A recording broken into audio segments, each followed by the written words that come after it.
విశ్వాసం నమ్మకం ఎక్కడుందో సేవ అదే విధంగా ముఖ్యంగా ఎడ్యుకేషన్ అండ్ హెల్త్ ఈ కార్యక్రమాలను క్రిస్టియన్ మిషనరీస్ ఈ దేశంలో ప్రతి పేదవాడికి అందుబాటులోకి తీసుకొచ్చారు. ఈరోజు ఈ దేశంలో ఈ రాష్ట్రంలో అక్షరాస్యత పెరిగింది.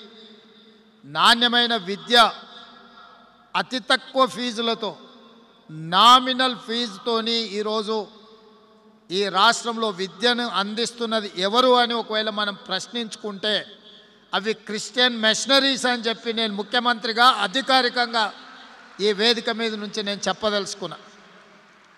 విద్య వ్యాపారమైన సందర్భంలో విద్య ముసుగులో కోట్ల రూపాయలు వేల కోట్ల రూపాయలు కొల్లగొడుతున్న సందర్భంలో పేదలకు నిరుపేదలకు విద్యను అందించి వాళ్ళలో ఒక విజ్ఞానాన్ని కలిగించి సమాజంలో మంచి పౌరులుగా తీర్చిదిద్దుతున్న క్రిస్టియన్ మిషనరీ స్కూల్స్ ఆదర్శంగా తీసుకోవాల్సిన సందర్భము అవసరం ఉన్నదని చెప్పి ముఖ్యమంత్రిగా నేను భావిస్తున్నా.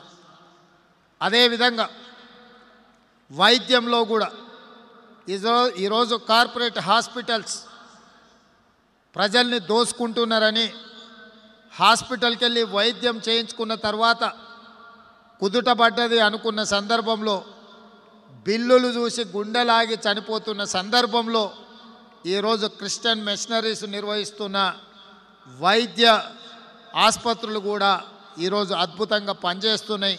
వాటిని ఆదర్శంగా తీసుకోవాల్సిన అవసరం ఉన్నదని చెప్పి నేను భావిస్తున్నా.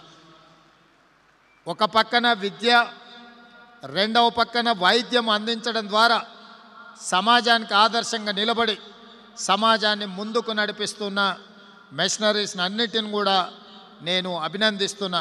అదేవిధంగా ఆనాడు డాక్టర్ వైఎస్ రాజశేఖర రెడ్డి గారు ఉన్నప్పుడు